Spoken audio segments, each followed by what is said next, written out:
কথিকা 2 চ্যানেলের পক্ষ থেকে আপনাদের সবাইকে স্বাগত জানাচ্ছি। চলছে ড্যান ব্রাউন রচিত দ্য ভিঞ্চি কোড। আজ পাঠ করছি তার 24তম পর্ব। অধ্যায় 86। ভূতের মতো নিঃশব্দে সাইলাস পিছু নিল তার শিকারের। সোফিনেভু ব্যাপারটা টের পেতে একটু দেরিই করে ফেলল। ঘুরে দেখার আগেই সাইলাস তার কোমরে পিস্তলটা ঠেকিয়ে পেছন থেকে জড়িয়ে ধরল তাকে। ভয়ে সে চিৎকার দিলে টিবিং আর ল্যাংডন দুজনেই ঘুরে তাকাল। প্রচণ্ড অবাক হলো তারা, সেই সাথে ভয়ে আঁতকে উঠল। কি? টিবিংয়ের মুখ ফসকে কথাটা বের হয়ে গেল। তুমি রেমিকে কি করেছ? আপনার একমাত্র বিবেচনার বিষয় হলো, সাইলাস শীতল কণ্ঠে বলল, আমি এখান থেকে কিস্টোনটা নিয়ে চলে যাব, বুঝলেন? এই পুনরুদ্ধারের মিশনটা রেমি যেভাবে তাকে বলেছে হতে হবে খুব সহজ আর ঝামেলামুক্ত।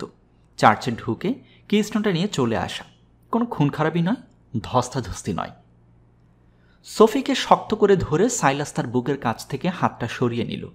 হাতটা সোফির সোয়েটারের পকেটে ঢুকিয়ে দিল সে। সোফির চুলের সুবাস নাকে টের পেল। সেটা কোথায়? ফিসফিস করে বলল, কিস্টোনটা একটু আগেও তার পকেটে ছিল, সেটা এখন কোথায়? সাইলাস দেখতে পেল ল্যাংডন তার সামনে কালো রঙের ক্রিপ্টেক্সটা ধরে রেখেছে। সেটা এমনভাবে দোলাতে লাগলো যেন কোনো নিরীহ প্রাণীকে প্রলুব্ধ করার জন্য একজন ম্যাটাডোর কিছু নাড়াচ্ছে। নিচে নামিয়ে রাখুন, সাইলাস ধমক দিয়ে বলল। সোফিয়া লেইকে চার্চ ছেড়ে যেতে দাও, ল্যাংডন জবাব দিল। তুমি আর আমি এটা নিয়ে কথা বলবো। সাইলাস সোফিকে ধাক্কা দিয়ে সরিয়ে অস্ত্রটা ল্যাংডনের দিকে তাক করে তার সামনে এগিয়ে আসলো। আর এক পাও এগোবে না, ল্যাংডন বলল, তারা এই ভবন থেকে চলে না যাবার আগ পর্যন্ত। আপনি কোনো কিছু দাবি করার মতো অবস্থায় নেই। আমি একমত হতে পারছি না। ল্যাংডন ক্রিপ্টেক্সটা তার মাথার উপরে তুলে ধরল। আমি এটা ভেঙে ফেলতে কোনো কার্পণ্য করব না। যদিও সাইলাস হুমকিটাকে খুব একটা গুরুত্ব দিল না, তারপরও তার মনে একটা ভয় জাগল। এটা অপ্রত্যাশিত। সে তার অস্ত্রটা ল্যাংডনের মাথায় তাক করল, আর কণ্ঠটাও রাখল তার হাতের মতোই দৃঢ়। আপনি কখনোই ক্রিপ্টেক্সটা ভাঙতে পারবেন না। আপনিও আমার মতো গ্রেলটা খুঁজে ফিরছেন। তুমি ভুল করছো। গ্রেলটা তুমি আমার চেয়েও বেশি চাও। তুমি প্রমাণ করেছ এটার জন্য খুনও করতে পারো। 40 ফিট দূরে দাঁড়িয়ে এনএক্সের একটা থামের পেছন থেকে লুকিয়ে লুকিয়ে রেমি লেগালুদেজ সবকিছু দেখে একটা তাড়না অনুভব করল। সবকিছু ঠিক পরিকল্পনা মতো এগোচ্ছে না। এখান থেকে সে দেখতে পাচ্ছে সাইলাস পরিস্থিতিটা সামলাতে পারছে না। টিচারের আদেশ অনুযায়ী রেমি সাইলাসকে গুলি করতে বারণ করে দিয়েছে। তাদের যেতে দাও, ল্যাংডন আবারও বলল। মাথার উপরে ক্রিপ্টেক্সটা তুলে ধরে সাইলাসের অস্ত্রের দিকে তাকিয়ে রইল। পাদ্রিটা লাল চোখে হতাশা আর ক্রোধ দেখা গেল। রেমির এই আশঙ্কা হতে লাগলো যে ক্রিপ্টেক্সটা হস্তগত করার পর সাইলাস আসলে ল্যাংডনকে গুলি করবে। ক্রিপ্টেক্সটা পড়বে না। ক্রিপ্টেক্সটা রেমির মুক্তি আর সম্পদশালী হবার একটা টিকিট। 1 বছরেরও বেশি আগে সে ছিল 55 বছরের সামান্য একজন গৃহপরিচারক। স্যাতোভিলের 4 দেয়ালে থাকত আর খোড়া সাল লেইটিবিংয়ের সেবা করত। তারপরই তাকে একটা অসাধারণ প্রস্তাব দেওয়া হলো।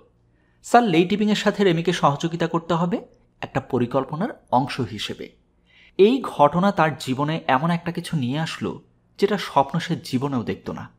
তারপর থেকে স্যাতোভিলেতে তার বসবাস করার সময়টা হয়ে গেল স্বপ্ন পূরণের একটি ধাপ। আমি খুব কাছাকাছি এসে গেছি। রবার্ট ল্যাংডনের হাতে ধরা কিস্টোনটার দিকে তাকিয়ে রেমি নিজেকে বলল, ল্যাংডন যদি সেটা ফেলে দেয় তবে সব কিছুই ভেস্তে যাবে। আমি কি দেখা দেব? এটা করতে টিচার কঠোরভাবে নিষেধ করে দিয়েছেন। রেমি হলো একমাত্র ব্যক্তি যে টিচারের পরিচয়টা জানে। আপনি কি নিশ্চিত সাইলাসকে দিয়ে এই কাজটা করাতে চাচ্ছেন? কিস্টোনটা চুরি করার ব্যাপারে রেমি আধ ঘন্টা আগে টিচারকে জিজ্ঞেস করেছিল। আমি নিজেই সেটা করতে পারবো। টিচার অনড় ছিলেন। সাইলাস 4 জন প্রায়রি সদস্যদের ব্যাপারে খুব ভালো কাজ করেছে। সে কিস্টোনটা পুনরুদ্ধার করবে আর তুমি আড়ালেই থাকবে। যদি অন্যেরা তোমায় দেখে ফেলে তবে তাদেরকে শেষ করে দিতে হবে। আর ইতিমধ্যেই অনেক বেশি খুন খারাপি হয়ে গেছে। তুমি তোমার চেহারাটা দেখিও না। আমার চেহারাটা বদলে যাবে, রেমি ভাবল। আপনি আমাকে যা দেবেন তা দিয়ে আমি হয়ে যাব সম্পূর্ণ ভিন্ন এক মানুষ। অস্ত্রোপচার করে তার হাঙলের ছাপও বদলানো যাবে, টিচার তাকে বলেছিলেন। খুব জলদি সে মুক্ত হবে। আরেকটা অচেনা সুন্দর চেহারা নিয়ে সাগর তীরে সূর্যের আলো পোহাবে। বুঝতে পেরেছি, রেমি বলেছিল। আমি আড়ালে থেকেই সাইলাসকে সাহায্য করব। তোমার নিজের জেনে রাখা দরকার রেমি, টিচার তাকে বলেছিলেন। টেম্পল চার্চের ভেতরে যে সমাধিটার কথা বলা হচ্ছে সেটা আসলে ওখানে নেই, তো ভয়ের কিছু নেই, তারা ভুল জায়গায় খোঁজ করছে। রেমি বিষয়ে হতবাক হয়ে গেল। আপনি জানেন সমাধিটা কোথায়? অবশ্যই, তোমাকে পরে বলবো। এই মুহূর্তে তুমি খুব দ্রুত কাজ করবে। অন্যেরা যদি সত্যিকারের অবস্থানটা জেনে যায় আর তোমার যাওয়ার আগে চার্চটা ছেড়ে চলে যায়, তবে আমরা গ্রেলটা চিরতরের জন্য হারাবো। রেমির কাছে অবশ্যই গ্রেলটার কোনো মূল্য নেই, কেবল সেটা উদ্ধার করার পর তাকে যে টাকা দেয়া হবে সেটাই তার চিন্তা। রেমি যখনই টাকাটার কথা ভাবে সে লোভী হয়ে ওঠে। 20 মিলিয়ন ইউরোর 1/3, চিরতরে উধাও হবার জন্য খুব বেশি। এখন এই টেম্পল চার্চে ল্যাংডন কিস্টোনটা ভেঙে ফেলার হুমকি দেওয়ার সঙ্গে সঙ্গে রেমির ভবিষ্যৎটাও ঝুঁকির মুখে পড়ে গেল। এত কাছে এসে সব ভেস্তে যাবে রেমি সেটা ভাবতেও পারল না। সে একটা সাহসী সিদ্ধান্ত নিয়ে ফেলল। তার হাতে অস্ত্রটা লুকিয়ে রাখা যায়, ছোট্ট জেফ্রেম মেডুসা, কিন্তু খুব কাছ থেকে গুলি করলে মারাত্মক হয়ে ওঠে জিনিসটা। ছায়া থেকে বেরিয়ে রেমি বৃত্তাকার কক্ষের দিকে গিয়ে টিপিংয়ের মাথায় অস্ত্রটা তাক করল। বুড়া, আমি অনেকদিন ধরে এই কাজটা করার জন্য অপেক্ষা করেছি। রেমিকে তার দিকে পিস্তল তাক করতে দেখে স্যার টিপিংয়ের হৃদস্পন্দন বন্ধ হয়ে যাবার উপক্রম হল। সে করছেটা কি? টিপিং ছোট্ট মেরুসা রিভলভারটা চিনতে পারল। এটা তার লিমুজিনে রাখা ছিল। রেমি! টিপিং প্রচণ্ড মর্মাহত হলেন। এসব হচ্ছেটা কি? ল্যাংডন আর সোফিও হতভম্ব হয়ে গেল। রেমি পেছন থেকে ঘুরে এসে টিপিংয়ের বুকে অস্ত্রটা ধরল। টিপিং বুঝতে পারলেন আতঙ্কে তার পেশিগুলো অসাড় হয়ে গেছে। রেমি, আমি খুব সোজা করে দিচ্ছি। রেমি ল্যাংডনের দিকে তাকালো। কিস্টোনটা নামিয়ে রাখুন, তা না হলে আমি ট্রিগার টিপে দেব। কিছুক্ষণের জন্য ল্যাংডনের মনে হলো সে প্যারালাইজ হয়ে গেছে। কিস্টোনটা তোমার কাছে মূল্যহীন, সে বলল। তুমি এটা খুলতে পারবে না। উন্নাসিক বোকা, রেমি নাক সিটকিয়ে বলল। আপনারা কি খেয়াল করেননি আমি সারা রাত ধরে এসব কবিতা শুনেছি?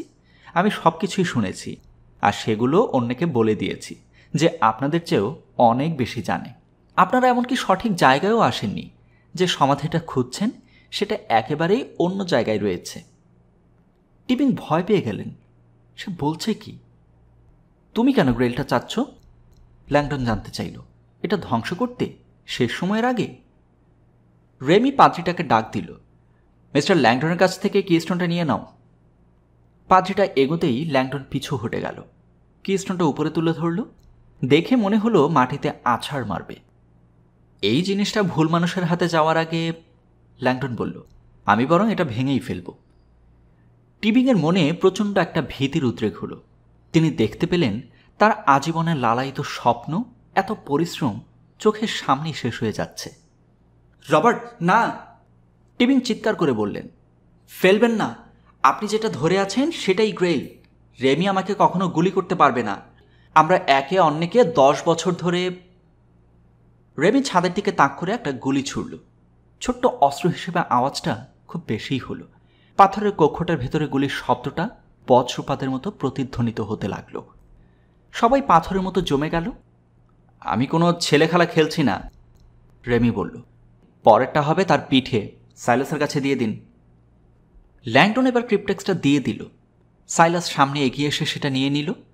কিস্টোনটা তার পকেটে ভরে ফেলে সাইলাস পিছু হটে গেল। অস্ত্রটা এখনও ল্যাংডন আর সোফির দিকে তাক করা আছে। টিপিংয়ের কাঁধে খুব জোরে চাপ লাগলো যখন রেমি তার গলাটা পেঁচিয়ে ধরে পিছু হটতে শুরু করলো ওখান থেকে বের হবার জন্য। তাকে ছেড়ে দাও, ল্যাংডন বলল। আমরা মিস্টার টিপিংকে একটু গাড়িতে করে ঘুরিয়ে নিতে যাচ্ছি, পিছু হটতে হটতে রেমি বলল। আপনি যদি পুলিশে খবর দেন তবে উনি মারা যাবেন।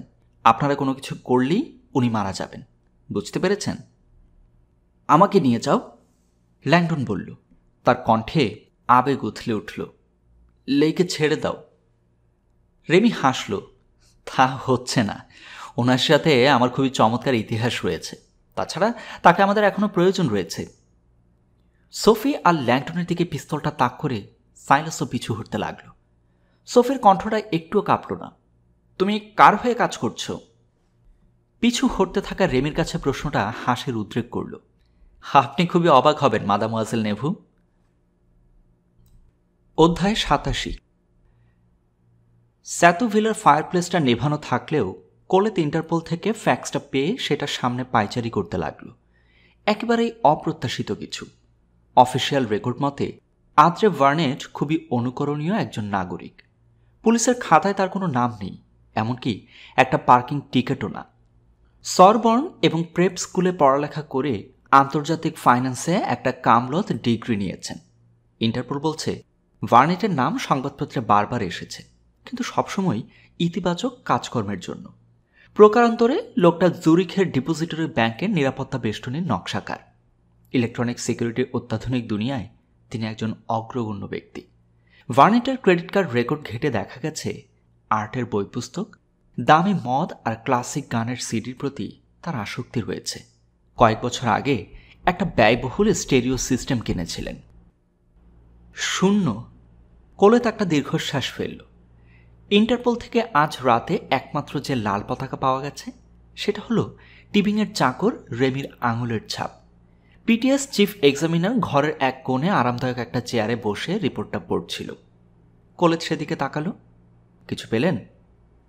এক্সামিনার কাঁধ ঝাঁকালো। আঙুলের ছাপটা রেমি লেগালুদেচের। ছিচকে অপরাধী তেমন কিছু না। দেখে মনে হচ্ছে বিনা পয়সায় ফোন করার জন্যই চোরাই পথে টেলিফোনের তার টানার অপরাধে বিশ্ববিদ্যালয় থেকে বিতাড়িত হয়েছিল। পরে আরও কিছু ছিচকে চুরি করেছিল। একবার শ্বাসনালীতে অস্ত্রোপচারের পর হাসপাতাল থেকে বিল না দিয়ে পালিয়েছিল। সে চোখ তুলে তাকিয়ে মিটিমিটি হাসল। চীনাবাদাম অ্যালার্জি। কোলেত মাথা নেড়ে সায় দিল। একটা পুলিশি তদন্তের কথা স্মরণ করল, যাতে একটা রেস্টুরেন্ট তাদের মেনুতে চিলি রেসিপিতে চীনাবাদাম তেলের কথাটা উল্লেখ করতে ব্যর্থ হয়েছিল। ওই খাবার খেয়ে একজন মারা গিয়েছিল। লেগালুদেজ সম্ভবত গ্রেফতার এড়াতে এখানে এসে বসবাস করছে। এক্সামিনার আমোদে ভঙ্গিতে বলল, তার সৌভাগ্যের রাত। কোলেত দীর্ঘশ্বাস ফেলল। ঠিক আছে, আপনি বরং এই তথ্যটা ক্যাপ্টেন ফসেকে দিয়ে দিন। এক্সামিনার চলে যেতেই পিটিএসের আরেকজন এজেন্ট ঘরের ভেতর হুড়মুড় করে প্রবেশ করল। লেফটেন্যান্ট, আমরা গোলাঘরের মধ্যে একটা কিছু পেয়েছি। এজেন্টের উদ্বিগ্ন হওয়া মুখটা দেখে কোলেত একটাই অনুমান করল, মৃতদেহ? না স্যার, খুবই অপ্রত্যাশিত কিছু। কোলেত তার এজেন্টের পিছু পিছু গোলাঘরের দিকে গেল। এজেন্ট ঘরের মাঝখানে একটা মইয়ের দিকে ইঙ্গিত করল। সেটা মাচাঙে ওঠার জন্য লাগানো হয়েছে। প্রথম যখন এসেছিলাম তখন এই মইটা তো এখানে ছিল না। কোলেত বলল, না স্যার, আমি এটা লাগিয়েছি। এখানে রোলস রয়েস গাড়িটাতে আঙুলের ছাপ নেবার সময় আমি মইটা পড়ে থাকতে দেখে উপরে লাগিয়ে মাচাংটাতে কি আছে দেখি। কোলেত মইটার ধাপগুলোতে দাগ দেখে বুঝতে পারল এটা দিয়ে কেউ নিয়মিতই মাচাঙে যেত। একজন সিনিয়র পিটিএস এজেন্ট মইটার উপরে আবির্ভূত হয়ে নিচের দিকে তাকালো। আপনি এটা একটু দেখুন লেফটেন্যান্ট, সে বলল। ক্লান্ত ভঙ্গিতে কোলেত মাথা নেড়ে মইটা বেয়ে উপরে উঠে গেল। ওখানে দেখুন, পিটিএস এজেন্ট বলল। অসম্ভব পরিষ্কার জায়গাটার দিকে ইঙ্গিত করল সে। এখানে কেবলমাত্র একজনের আঙুলের ছাপই পাওয়া গেছে। তার পরিচয়টা আমরা একটু বাদেই পেয়ে যাব। কোলেত ডিম লাইটের আলোতে ভালো করে দেখার জন্য চোখ দুটো সংকুচিত করল। এটা কি? ওপাশের দেয়ালে বিশাল একটা কম্পিউটার ওয়ার্কস্টেশন বসানো রয়েছে। 2 টাওয়ারের সিপিইউ, একটা ফ্ল্যাট স্ক্রিন মনিটর, স্পিকার, কতগুলো যন্ত্রপাতি এবং মাল্টি চ্যানেল অডিও কনসোল। মনে হচ্ছে বৈদ্যুতিক সাপ্লাইটা স্বয়ংসম্পূর্ণ। এসব যন্ত্রপাতি দিয়ে এখানে কি কাজ করা হতো? কোলেত যন্ত্রপাতিগুলোর কাছে গেল। আপনারা কি এটা পরীক্ষা করে দেখেছেন? এটা আড়ি পাতার ঘাঁটি। কোলেত অবাক হল। নজরদারি করা হতো? এজেন্ট মাথা নেড়ে সায় দিল। খুবই আধুনিক নজরদারি সিস্টেম। কেউ একজন খুব ভালো করেই জানতো এখানে সে কি করত। এইসব যন্ত্রপাতি আমাদের যন্ত্রপাতিগুলোর মতোই উন্নত মানের। অতি ক্ষুদ্র microphone, photo electric recharging cell, high capacity RAM chips, এমনকি এখানে নতুন ন্যানো ড্রাইভও আছে। কোলেত খুব অবাক হল। এখানে পুরো সিস্টেমটাই রয়েছে, এজেন্ট বলল। কোলেতের হাতে একটা পকেট ক্যালকুলেটর আকারের অ্যাসেম্বলি দিল। এটা একটা high capacity hard disk audio recording system, rechargeable battery আছে। কোলেত এসব খুব ভালো করেই চিনত।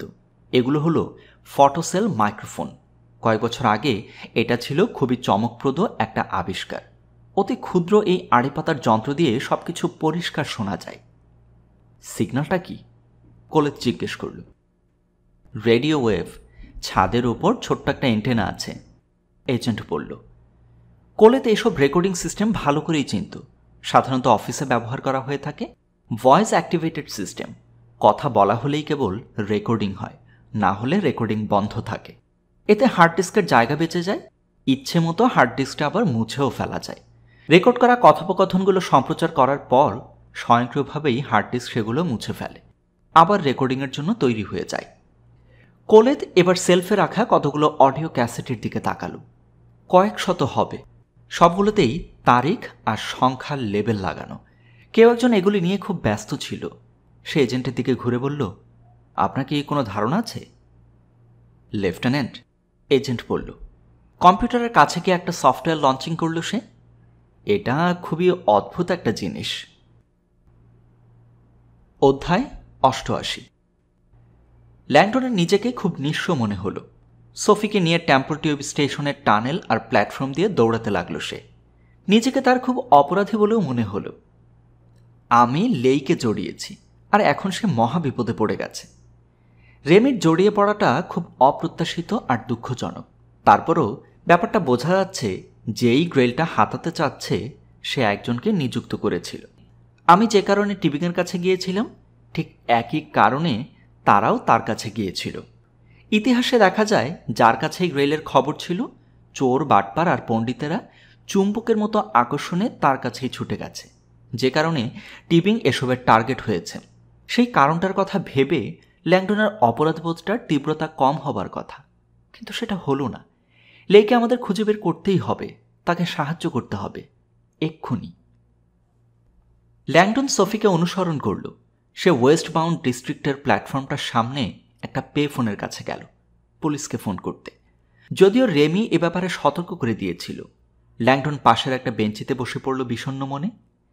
লেইকে সাহায্য করার সবচাইতে ভালো উপায় হলো, সোফি ডায়াল করতে করতে বলল, এক্ষুনি লন্ডনের পুলিশকে খবরটা জানিয়ে দেয়া।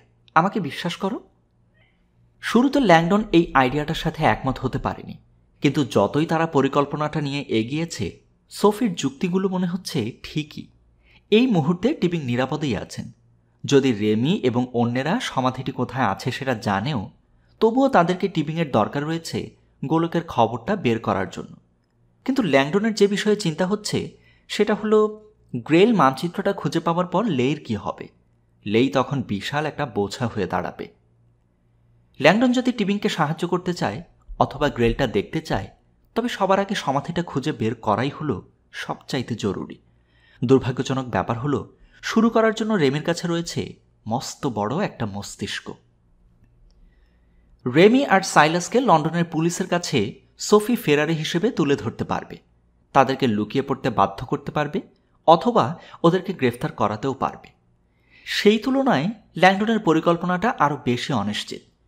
টিউব স্টেশন থেকে ট্রেন ধরে কাছের কিংস কলেজে যাওয়া, যা ধর্মবিদ্যা সংক্রান্ত ডেটাবেজের জন্য সুবিখ্যাত। অনিবার্য গবেষণার হাতিয়ার। ল্যাংডন এই কথাটা শুনেছিল। ধর্ম সংক্রান্ত কোনো ইতিহাসের প্রশ্নের তাৎক্ষণিক উত্তর পাওয়া যায়। সে ভাবতে লাগলো, ডেটাবেজে পোপ কর্তৃক সমাহিত একজন নাইট, এর ব্যাপারে কি বলা থাকবে। সে উঠে দাঁড়িয়ে পায়চারি করতে লাগলো, কামনা করল ট্রেনটা যেন খুব জলদি এসে পড়ে। পে ফোনে সোফির লাইনটা অবশেষে লন্ডন পুলিশের সংযোগ পেল। স্লোহিল ডিভিশন, ডেসপাচার বলল, আপনার কলটাকে আমি কোথায় দেব? আমি একটি অপহরণ মামলা রিপোর্ট করব, সোফি বলল। নামটা প্লিজ? সোফি একটু থামল। এজেন্ট সোফি নেভু, ফরাসি জুডিশিয়াল পুলিশ। আকাঙ্ক্ষা অনুযায়ী টাইটেলটার ফল পাওয়া গেল। এক্ষুনি দিচ্ছি ম্যাম, আমি একজন গোয়েন্দাকে লাইনে দিয়ে দিচ্ছি। কলটা সংযোগ পেতেই সোফি ভাবতে শুরু করল, পুলিশ তার দেয়া টিবিং আর তার অপহরণকারীদের বর্ণনাটা বিশ্বাস করবে কিনা। টুকসেটো জ্যাকেট পরা একজন লোক, এর চেয়ে আর কত সহজে একজন সন্দেহভাজনের পরিচয় দেয়া যায়। রেমি যদি তার পোশাকটা পাল্টিয়েও ফেলে, তাতেও অসুবিধা নেই। তার সঙ্গে ধবল পাদ্রিটা রয়েছে, এটা মিস করা অসম্ভব। তার চেয়েও বড় কথা, তাদের কাছে একজন জিম্মি রয়েছে, তাই তারা পাবলিক যানবাহন ব্যবহার করতে পারবে না। সোফি অবাক হয়ে ভাবতে লাগল, লন্ডনে কতগুলো জাগুয়ার লিমুজিন চলাচল করে। ফোনে গোয়েন্দার লাইন পেতে সোফির মনে হলো সারা জীবন লেগে যাবে। জলদি! সে ক্লিক করে একটা শব্দ শুনতে পেল। 15 সেকেন্ড পার হয়ে গেছে। অবশেষে লাইনে একটা লোকের কণ্ঠ শোনা গেল। এজেন্ট নেভু? বিস্মিত হয়ে সোফি কণ্ঠটা তক্ষুনি চিনতে পারল। এজেন্ট নেভু? বেজু ফসে আবারও তাড়া দিল। আপনি আছেন কোথায়? সোফি বাকরুদ্ধ হয়ে গেল। ফসে লন্ডন পুলিশকে সোফির ব্যাপারে আগেই বলে রেখেছিল। তাদের অনুরোধ করেছিল সোফির ফোন এলে যেন তার কাছে পাঠিয়ে দেওয়া হয়। শুনুন, ফসে ফরাসিতে বলল, আজ রাতে আমি বিশাল একটা ভুল করে ফেলেছি। রবার্ট ল্যাংডন নির্দোষ, তার বিরুদ্ধে সব ধরনের অভিযোগ বাদ দেওয়া হয়েছে। তারপরও আপনারা দুজন খুব বিপদে রয়েছেন, আপনাদের আমার কাছে আসার দরকার। সোফির মুখটা হা হয়ে গেল। কি বলবে ভেবে পেল না। কোনো কিছুর জন্য ক্ষমা চাওয়ার মতো লোক বেজু ফসে নয়। আপনি আমাকে বলেননি, ফসে বলতে লাগলো, জ্যাকসনিয়া আপনার দাদু হন। যা হোক, এই মুহূর্তে আপনি আর ল্যাংডনের দরকার নিকটস্থ লন্ডন পুলিশ হেডকোয়ার্টারে আশ্রয় নেয়া। আমি লন্ডনে আছি সেটা জানে? ফসে আর কি জানে? সোফি শুনতে পেল ফসের ফোনে ড্রিলিং অথবা মেশিন চলার শব্দ। সে ফোনের লাইনে অদ্ভুত একটা ক্লিক ক্লিক শব্দও শুনতে পেল। আপনি কি এই কলটা ট্রেস করছেন ক্যাপ্টেন? ফসের কণ্ঠটা এবার খুব দৃঢ় হলো। আপনাকে আমার সাথে সহযোগিতা করার দরকার এজেন্ট নেভু। আমরা দুজনেই অনেক কিছু হারিয়েছি। এটা হলো ড্যামেজ কন্ট্রোল। আমি কাল রাতে কিছু ভুল করে ফেলেছি, আর এই ভুলের জন্য যদি একজন আমেরিকান অধ্যাপক আর ডিসিপিজের একজন ক্রিপ্টোলজিস্ট মারা যায়, তবে আমার ক্যারিয়ার শেষ হয়ে যাবে। আমি আপনাকে নিরাপদে নেবার জন্য কয়েক ঘন্টা ধরে চেষ্টা করে যাচ্ছি। সোফিও নিরাপদ আশ্রয় চায়। প্রকারান্তরে ল্যাংডনেরও সেই রকমই ইচ্ছে। আপনি যে লোকটাকে চাচ্ছেন সে হলো রেমি লেগালুদেজ, সোফি বলল। সে টিবিংয়ের গৃহপরিচারক। একটু আগে টেম্পল চার্চের ভেতর থেকে সে টিবিংকে অপহরণ করে। এজেন্ট নেভু? স্টেশনে ট্রেনটা ঢুকতেই ফসের গলাটা প্রচণ্ড কোলাহলের শব্দে চাপা পড়ে গেল। এটা নিয়ে এভাবে ফোনে কথা বলা ঠিক নয়। আপনি আর ল্যাংডন এক্ষুনি আসুন, আপনাদের ভালোর জন্যই। এটা আমার সরাসরি আদেশ। সোফি ফোনটা রেখে ল্যাংডনকে নিয়ে ট্রেনের কাছে চলে গেল। অধ্যায় 89। টিবিংয়ের প্লেনের কেবিনে বেজু ফসে সম্পূর্ণ একা। সে সবাইকে বের করে দিয়ে মদ আর সামনে উডেন বাক্সটা নিয়ে চুপচাপ বসে আছে। ঢাকনার ওপরে গোলাপটাতে আঙুল বুলিয়ে সে ঢাকনাটা খুলল। ভেতরে একটা পাথরের চোঙা পেল। তাতে অক্ষর বিশিষ্ট ডায়াল আছে। 5টি ডায়াল সোফিয়া বানানটাতে মিলিয়ে রাখা আছে। ফসে শব্দটার দিকে তাকিয়ে চোঙাটার মুখ খুলে ফেলল। ভেতরের প্রতিটা ইঞ্চি সে ভালো করে খুঁটিয়ে খুঁটিয়ে দেখল। চোঙাটার ভেতরে কিছু নেই, একেবারে ফাঁকা। ফসে সেটা রেখে প্লেনের জানালা দিয়ে বাইরে উদাসভাবে তাকালো। সোফির সাথে তার সংক্ষিপ্ত ফোনালাপের কথাটা আর স্যাতু ভিলে থেকে যে তথ্যটা পেয়েছে সেটা ভাবতে লাগলো। ফোনের রিংয়ের শব্দে দিবা স্বপ্ন থেকে ফিরে এলো সে। ডিসিপিজে থেকে এসেছে। ডেসপাচার ক্ষমা প্রার্থী হলো। জুরিখের ডিপোজিটরি ব্যাংকের প্রেসিডেন্ট বারবার ফোন করে যাচ্ছে। যদিও তাকে কয়েকবারই বলা হয়েছে ক্যাপ্টেন লন্ডনে একটা কাজে খুব ব্যস্ত আছে, তারপরও লোকটা ফোন করেই যাচ্ছে। ত্যক্ত বিরক্ত হয়ে ফসে অপারেটরকে ফোনটা দিতে বলল। মোস্তে ভার্নেট? লোকটা কোনো কিছু বলার আগেই ফসে বলল, আমি দুঃখিত, আমি আপনাকে ফোন করতে পারিনি বলে। খুব ব্যস্ত ছিলাম। প্রতিশ্রুতি অনুযায়ী আপনার ব্যাংকের নাম মিডিয়াতে আসবে না। তো আপনার এখন চিন্তার কারণটা কি? ভার্নেটের কণ্ঠটাতে উদ্বেগ দেখা দিল যখন সে বর্ণনা করল কিভাবে সোফি আর ল্যাংডন তার ব্যাংক থেকে উড বাক্সটা নিয়েছে এবং তাকে পটিয়ে পাঠিয়ে তাদেরকে ব্যাংক থেকে পালানোর জন্য তার সাহায্য আদায় করে নিয়েছে।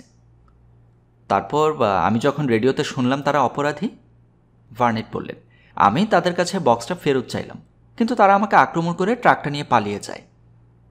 আপনি একটা কাঠের বাক্স নিয়ে চিন্তিত আছেন, ফসে বলল। বাক্সটার দিকে তাকিয়ে সেটা ঢাকনাটা খুলে পাথরের চোঙাটা হাতে তুলে নিল। আপনি কি আমাকে বলতে পারবেন বাক্সটার ভেতরে কি আছে? ভেতরের জিনিসটা কোনো ব্যাপার নয়, ভার্নেট পাল্টা বলল। আমি আমার ব্যাংকের সুনাম নিয়ে চিন্তিত। আমাদের কখনো কোনো কিছু ডাকাতি হয়নি। কখনোই না। আমি যদি আমার ক্লায়েন্টের জন্য এটা পুনরুদ্ধার করতে না পারি তবে আমাদের অনেক ক্ষতি হয়ে যাবে।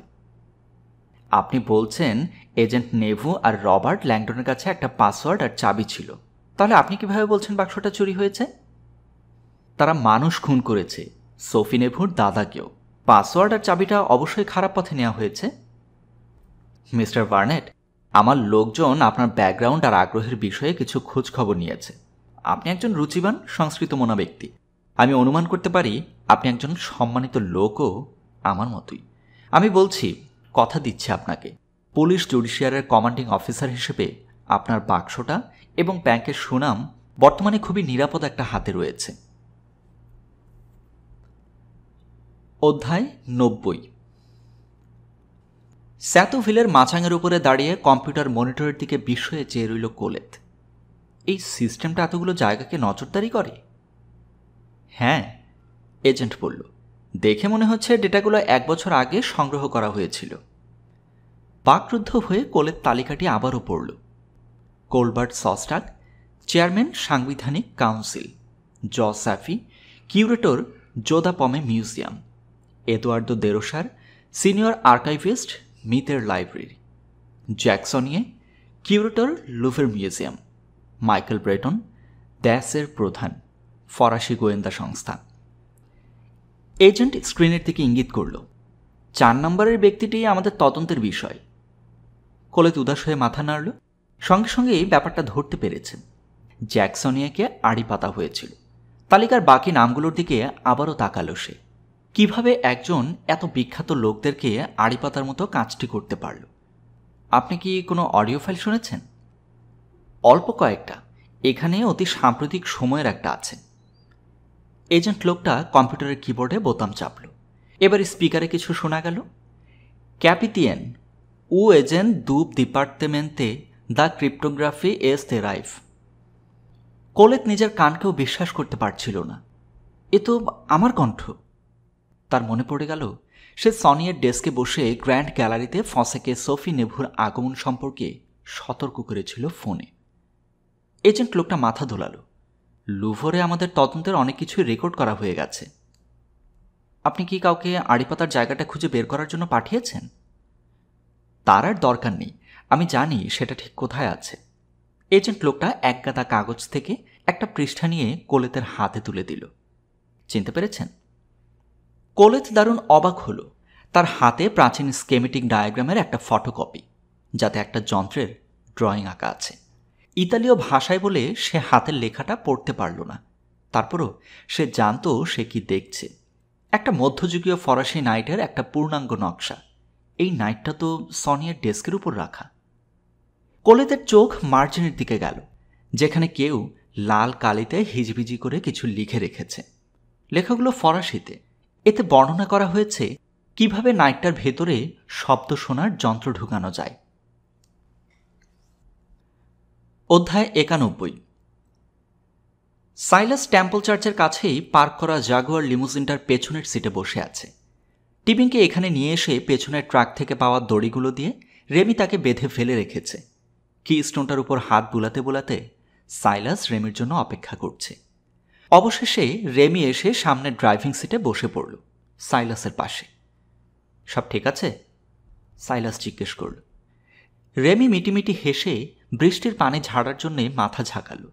ঘাড় বেঁকিয়ে হাত পা মুখ বাঁধা রেয়ারের নিচে পড়ে থাকা টিবিংয়ের দিকে তাকালো সে। তিনি কোথাও যাচ্ছেন না। সাইলাস টিবিংয়ের গোঙানি শুনতে পেল। বুঝতে পারল পুরনো ডাক টেপগুলো দিয়ে ওর মুখ আটকে দেওয়া হয়েছে। ফামেতা গুয়েলে, রেমি টিবিংকে চিৎকার করে বলল। কন্ট্রোল প্যানেলের একটা বোতাম টিপল সে। পেছনের সিট থেকে সামনের সিটের মধ্যে একটা দেয়াল উঠে গেল। টিবিং দৃষ্টির আড়ালে চলে গেলে তার কণ্ঠটাও নীরব হয়ে গেল। সাইলাসের দিকে তাকালো রেমি। আমি তার তর্জন গর্জন অনেকদিন ধরেই সহ্য করে এসেছি, আর নয়। মিনিট খানেক পর জাগুয়ারটা চলতে শুরু করতেই সাইলাসের ফোনটা বেজে উঠল। টিচার, সে উত্তেজিত হয়ে জবাব দিল। হ্যালো সাইলাস। টিচারের অতি পরিচিত ফরাসি উচ্চারণ। তোমার কণ্ঠটা শুনতে পেরে খুব স্বস্তি বোধ করছি। তার মানে তুমি এখন নিরাপদে আছো। সাইলাসও টিচারের কণ্ঠটা শুনে আরাম বোধ করল। কয়েক ঘন্টা ধরে অপারেশনটা বেশ এলোমেলো হয়ে গিয়েছিল। শেষ পর্যন্ত মনে হচ্ছে সব কিছু আবার পরিকল্পনা মতোই এগুচ্ছে। কিস্টোনটা এখন আমার কাছে।